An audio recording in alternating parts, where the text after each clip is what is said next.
So hello students, welcome to our YouTube channel. This is Mohit Chauhan और आज हम एक और वीडियो लेकर आ गए हैं which is rank correlation. Last video में हमने डिस्कस किया था कि कोरिलेशन क्या होता है, कैसे कोरिलेशन को फाइंड आउट करते हैं अगर हमें डिफरेंट डिफरेंट टाइप से कोई डेटा सेट गिवन है। आज हम बात करने वाले हैं rank correlation. Rank correlation basically correlation का ही एक सब पार्ट है कि जैसे हम कोरिलेशन में हमें कोई भी डेटा गिवन है उसको हम मेज़र कर रहे हैं, उसकी हम क्वांटिटी को बेसिकली मेजर कर रहे हैं कि कैसे हम किन्हीं दो वेरिएबल्स के बीच में कोरिलेशन को फाइंड आउट कर रहे हैं। समटाइम्स क्या होता है कि हमारे पास में जो डेटा है वो हमेशा क्वांटिटी में नहीं गिवन रहता है, उसकी अगर हमें क्वालिटी की बात करनी हो कि अगर हमें उसकी क्वालिटी को मेजर करना हो तो हम जो हेल्प लेते हैं वो किसकी लेते हैं, रैंक कोरिलेशन की हेल्प लेते हैं, जिससे हमें उसका कोरिलेशन फाइंड आउट करना होता है। ठीक है, जैसे अगर सपोज करो कोई पर्टिकुलर क्लास है, उस क्लास में मार्क्स आए हैं, उन मार्क्स के बिहाफ पे नहीं, हम मार्क्स से जो उनकी रैंक आई है उस रैंक के बिहाफ पे हमें जज करना है कि उनकी रैंक्स में क्या कोरिलेशन है, कैसे वो अफेक्ट कर रहे हैं वेरिएबल्स एक दूसरे को। ठीक है, तो वही सब आज हम डिस्कस करने वाले हैं इस वीडियो में, तो स्टार्ट करते हैं। ओके, सो रैंक कोरिलेशन वही कि हम डील कर रहे हैं प्रॉब्लम्स को in which data can not be quantity based नहीं है, हमारे पास में क्वालिटी असेसमेंट इज पॉसिबल। अगर हमारे पास में क्वालिटी को हम मेजर कर पा रहे हैं उस केस में हम यूज करते हैं किसको, रैंक कोरिलेशन को। फॉर्मूला क्या होता है फाइंड आउट करने का, 1 - 6 times summation of D square divided by n into N square minus 1। और ये जो d होता है, d is nothing but the R1 minus R2। अगर मुझे कोई भी मेरे पास में रैंक गिवन है किन्हीं दो पर्टिकुलर वेरिएबल्स में, तो वो डिफरेंस होता है R1 माइनस R2 और R2 माइनस R1, कुछ भी कर सकते हैं, ये डिफरेंस है केवल। इसीलिए हमने डिफरेंस का स्क्वायर लिया है, तो स्क्वायर करेंगे तो R1 माइनस R2 का स्क्वायर और R2 माइनस R1 का स्क्वायर दोनों का सेम ही आएगा। ठीक है, तो ये हमारे पास में फॉर्मूला है।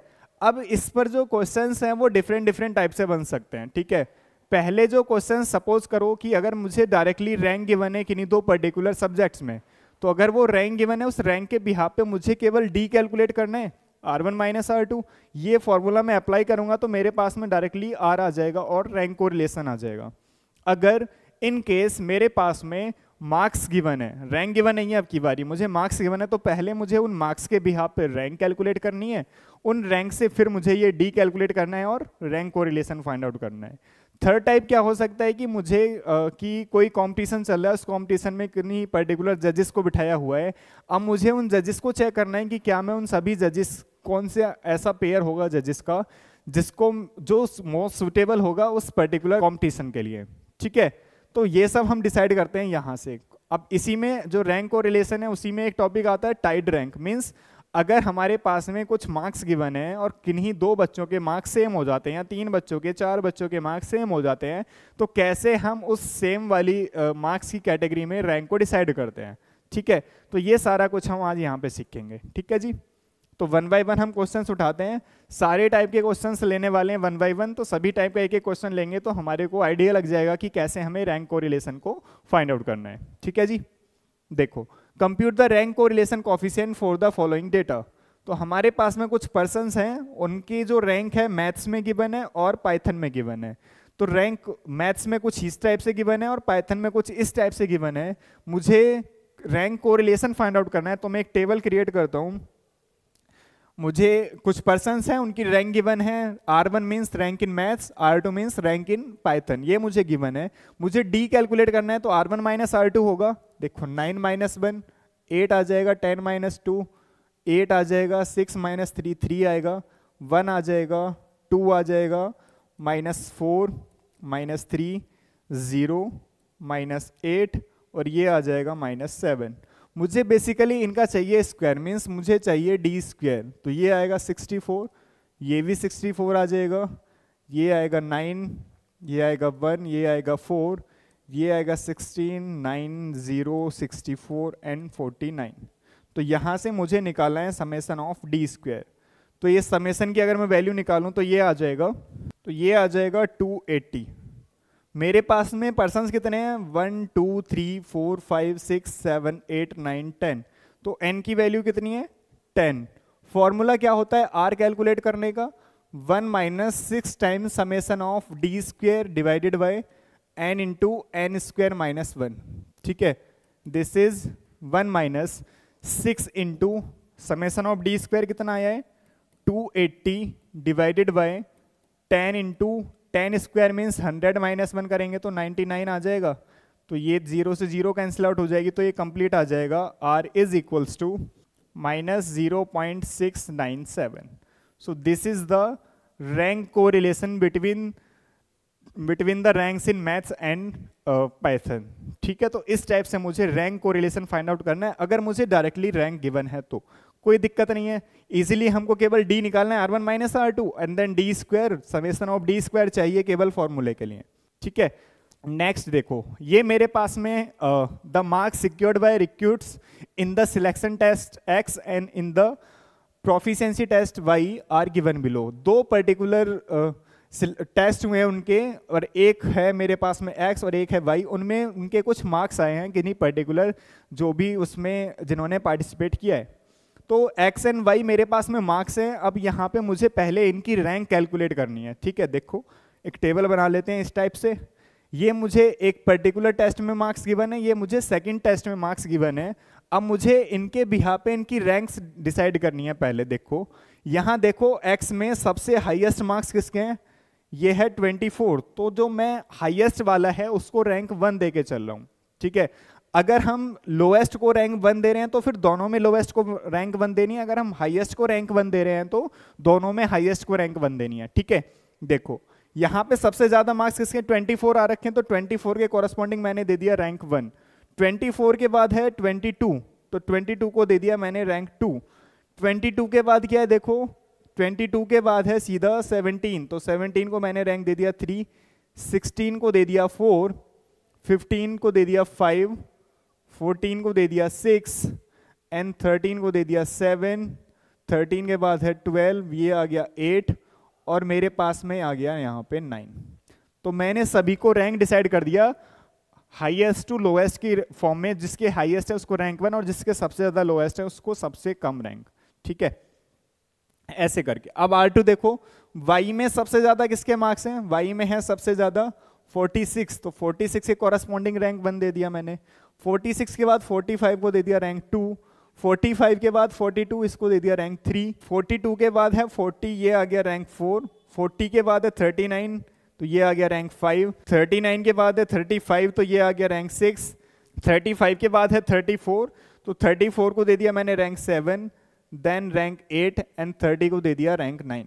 इस टाइप से मेरे पास में रैंक आ गई R1 एंड R2। अब मुझे क्या निकालना है, D क्या होता है R1 माइनस R2, ये करेंगे तो 0, 2 आ जाएगा 6, 2 आ जाएगा 1, -3 0 एंड -3।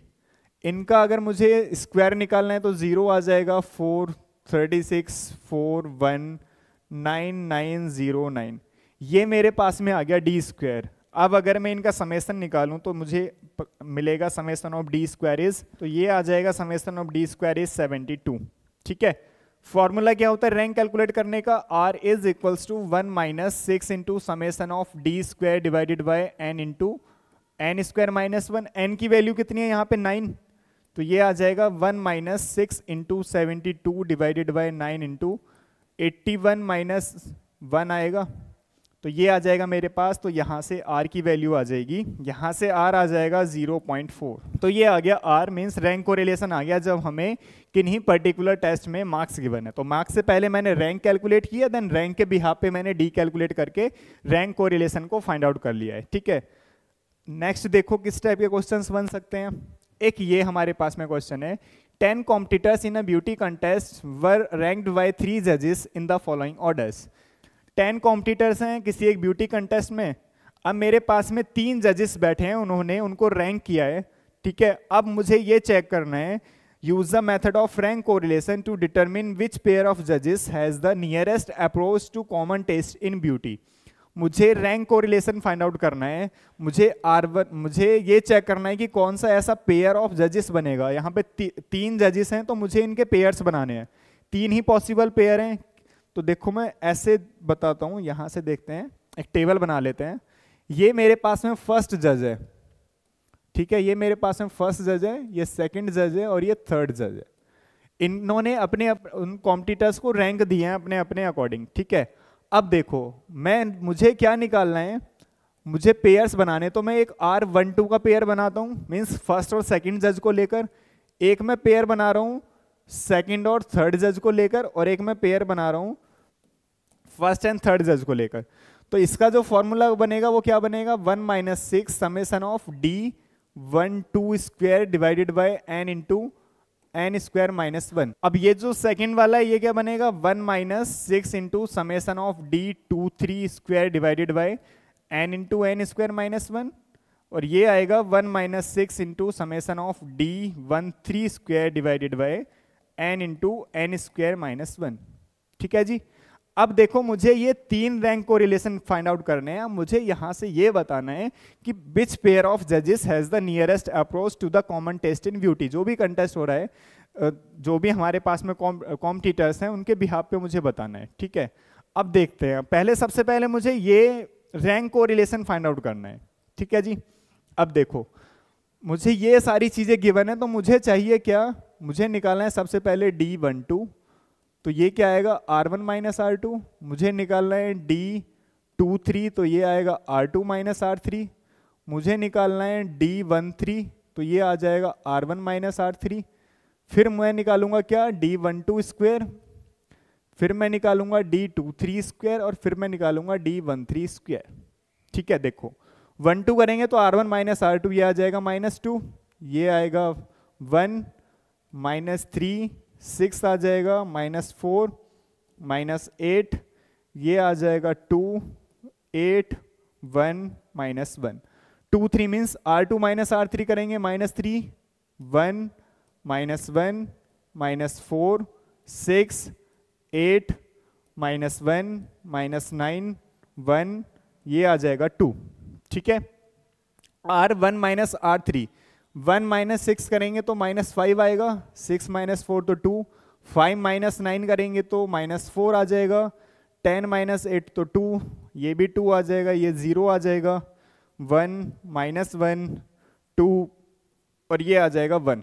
इनका स्क्वायर निकालना है सभी का। देखो D12 स्क्वायर ये आएगा 4 1 9 36, और ये आ जाएगा कितना 16 64 4 64 1 एंड 1, ये आ जाएगा कितना 9 1 1 16, ये आएगा 36 64 1 81 1 एंड 4 1 3 कितना आ जाएगा, देखो ये आएगा 25 4 16 4 4 0 1 1 4 एंड 1। ये मेरे पास में सारी टेबल को मैंने कंप्लीट कर दिया है। अब मुझे क्या चाहिए, केवल इनके समेशंस की वैल्यू चाहिए। तो यहाँ से तो चाहिए मुझे समेशन ऑफ D12 स्क्वायर, यहाँ से चाहिए समेशन ऑफ D23 स्क्वायर, और यहाँ से चाहिए समेशन ऑफ D13 स्क्वायर। तो ये देखो समेशंस की वैल्यू क्या क्या आ जाएगी, तो ये मेरे पास में आ जाएगी समेशंस की वैल्यू। ठीक है, अब ये वैल्यूज को उठा के मैं यहाँ पे रखूंगा, तो देखो वैल्यूज क्या क्या आने वाली है। R12 की अगर मैं वैल्यू निकालूं तो R12 आ जाएगा मेरे पास में, ये वैल्यू पुटअप कर रहा हूं मैं, और n कितना है मेरे पास में 1 2 3 4 5 6 7 8 9 10, n की वैल्यू 10 है, तो R12 आ जाएगा मेरे पास में। तो मैंने क्या किया है 1 बाय 1 ये सारे समेशंस की वैल्यू को पुटअप करके यहाँ से मैंने रैंक कोरिलेशन की वैल्यूज को फाइंड आउट कर लिया है।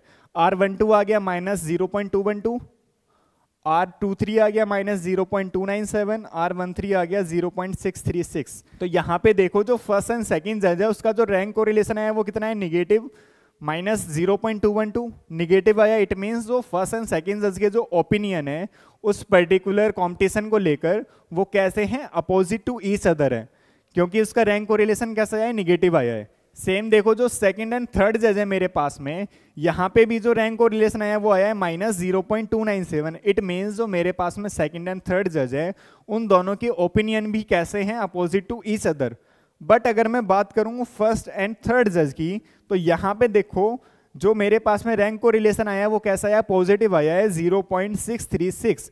इट मीन्स जो दोनों के ओपिनियन होंगे वो कैसे होंगे, वेरी मच सिमिलर होंगे, means similar to each other होंगे, क्योंकि ये जो रैंक कोरिलेशन है वो कैसा आया, पॉजिटिव आया है। इट मीन्स कि जो हमारे पास में कोई कंपटीशन होगा उस कंपटीशन में अगर ये 3 जज हम लेके चलेंगे तो हम फर्स्ट एंड थर्ड जज में से किसी एक को ही वहां पे रखेंगे इस सो दैट कि हमारे पास जो गेम हो वो कैसा हो या कॉम्पिटिशन हो वो फेयर हो। ठीक है, तो इसलिए हम क्या करते हैं, पहले रैंक को रिलेशन फाइंड आउट करते हैं, तो हम चेक कर पाएं कि हम कौन से जज को वहां पे रखेंगे या कौन से जज को वहां पे नहीं रखेंगे, या किस किस जज के हमारे पास जो ओपिनियंस हैं वो सिमिलर हैं या फिर अपोजिट है। ठीक है, नेक्स्ट देखते हैं। So tied rank, tied rank means अगर मेरे पास में किन्हीं दो पर्टिकुलर सब्जेक्ट्स में मार्क्स गिवन है और अगर वो मार्क्स सेम आ जा रहे हैं तो उन मार्क्स से हम रैंक कैसे डिसाइड करेंगे, कैसे हम रैंक देंगे, किसको रैंक 1 देंगे, किसको रैंक 2 देंगे, तो वो पूरा कॉन्सेप्ट हम पढ़ने वाले हैं यहाँ पे। ठीक है, इसके लिए जो फॉर्मूला है सेम ही फॉर्मूला है, बस यहाँ पे क्या चेंज है, 1 - 6 times summation of D square, इतना तो पहले भी था, यहाँ पे एक और क्वांटिटी ऐड कर दिया प्लस एफ ऐड किया है मैंने। तो f का मीनिंग क्या होता है, f is nothing but 1/12 m1 into m1 square minus 1, 1/12 m2 square minus 1, 1/12 m3 square minus 1। ये मेरे पास में क्या है, f की वैल्यू है। सो यहाँ पे m1 m2 m3 क्या है, तो m1 m2 m3 are the numbers of equal ranks, means जहां जहां पे हमारी रैंक इक्वल हुई है वो कितने नंबर्स हैं जहां पे वो रैंक इक्वल है, तो these are the values of m1 m2 and m3 और सो ऑन। ठीक है, तो अब हम एक क्वेश्चन लेते हैं, उस क्वेश्चन की हेल्प से समझते हैं कि कैसे हमें टाइड रैंक के क्वेश्चंस को अटेम्प्ट करना है, कैसे हम मार्क्स से पहले रैंक डिसाइड करेंगे, देन रैंक डिसाइड करने के बाद में रैंक को रिलेशन फाइंड आउट करेंगे। ठीक है, एक क्वेश्चन देखते हैं, ये देखो, obtain the rank correlation coefficient for the following data.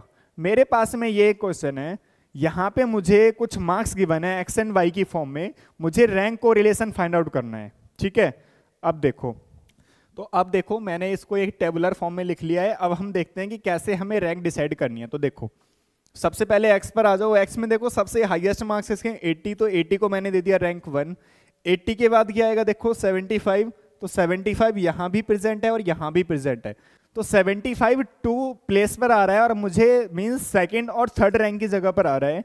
तो मैं कैसे डिसाइड करूं कि किसको मुझे सेकंड रैंक देनी है, किसको मुझे थर्ड रैंक देनी है। तो मैं इससे अच्छा क्या करता हूं, सेकंड और थर्ड का एवरेज ले लेता हूं, तो ये कितना आ जाएगा 2.5, तो मैं दोनों जगह 2.5 एंड 2.5 रैंक दे दूंगा। लेकिन रैंक यूज कहां तक हो गई, थर्ड प्लेस तक। अब नेक्स्ट हम देंगे रैंक 4, किसको देंगे रैंक 4, 75 से कम क्या है 68, तो इसको हम देंगे रैंक 4। ठीक है, 68 के बाद क्या आएगा 64, देखो 64 यहां भी है, यहां भी है और यहां भी है, 3 प्लेसेस पर है। इट मींस अब मेरे पास में रैंक क्या आएगी 5 6 एंड 7। इनका मुझे एवरेज लेना है, तो इनका एवरेज क्या आ जाएगा 6 ही आ जाएगा, तो यहां भी मैं 6 लिखूंगा, यहां भी 6 और यहां भी 6। अब रैंक यूज कहां तक हो गई 7 तक। अब मैं 8 से स्टार्ट करूंगा। 64 के बाद क्या नंबर है, देखो जरा 64 के बाद है 55, इसको हम देंगे रैंक 8। 55 के बाद क्या नंबर है 50, तो इसको हम देंगे रैंक 9। इसके बाद है 40, तो इसको हम देंगे रैंक 10। ठीक है, नेक्स्ट देखते हैं वाई के लिए। वाई में देखो सबसे हाईएस्ट मार्क्स किसके हैं 81, 81 के कॉरेस्पॉन्डिंग मैंने रैंक दी उसको 1, 81 के कॉरेस्पॉन्डिंग रैंक हो गई 1। 81 से लोएस्ट किसके हैं 81 के बाद है 70, तो 70 को मैं दे देता हूं रैंक 2। 70 के बाद है 68, तो 68 यहां भी है और यहां भी है, 2 प्लेसेस पर 68 आ रहा है, वो आ रहा है थर्ड एंड फोर्थ प्लेस पर, तो इनका एवरेज लेंगे तो ये आ जाएगा 3.5, तो यहां भी मैं 3.5 लेके चलूंगा और यहां भी 3.5।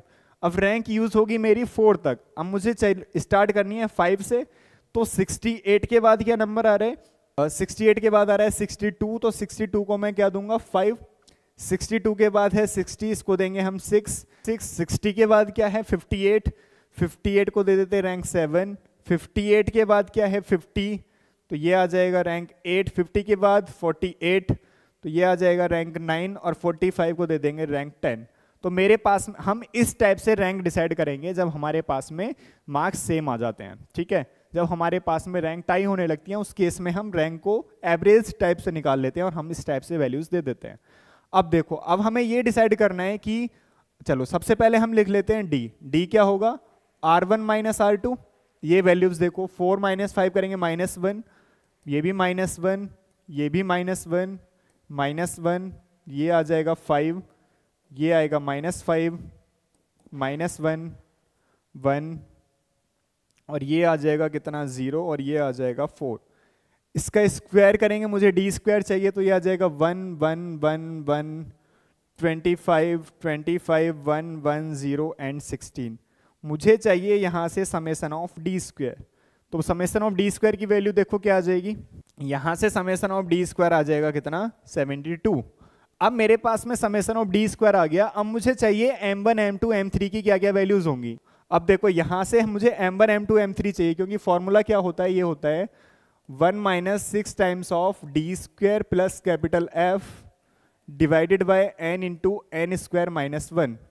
तो यहाँ से जो f होता है वो होता है 1/12 m1 square minus 1 plus 1/12 m2 square minus 1 plus and so on.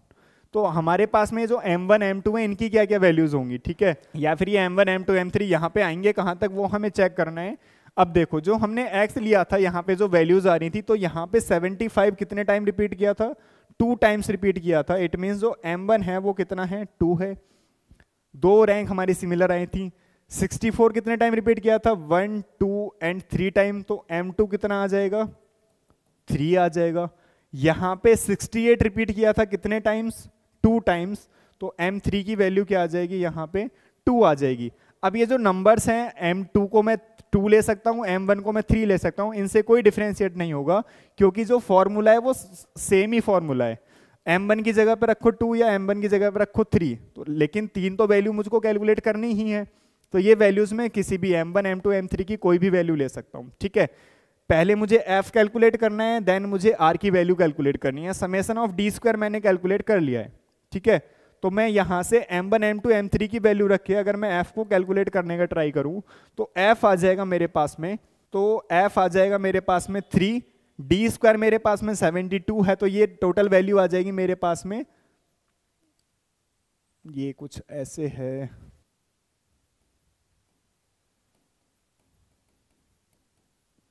तो f की वैल्यू यहाँ से आ गई 3। अब मुझे r की वैल्यू निकालनी है, तो ये सारी वैल्यू उठा के मैं यहाँ पे रखता हूँ, तो ये तो आ जाएगा 72 प्लस 3 75 आ जाएगा। और n की वैल्यू कितनी है 10, तो ये आ जाएगा 10 इंटू 10 स्क्वायर माइनस 1 मीन्स 99, तो r आ जाएगा यहाँ से कुछ 1 minus 6 into 75 divided by 10 into 99, तो ये वैल्यू आ जाएगी मेरे पास। तो ये आ जाएगा मेरे पास r इज इक्वल्स टू 0.545।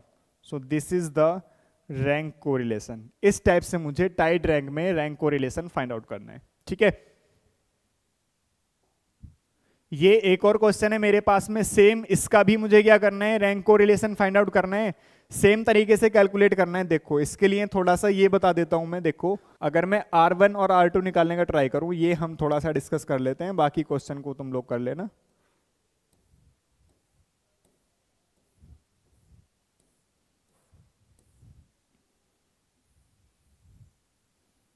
ये देखो मेरे पास में x में कुछ मार्क्स मुझे गिवन है, तो देखो सबसे हाईएस्ट मार्क्स किसके यहाँ पे 72, तो 72 को मैंने क्या दे दिया रैंक 1 दे दिया। 72 के बाद क्या है 70, तो 70 को मैंने दे दिया 2।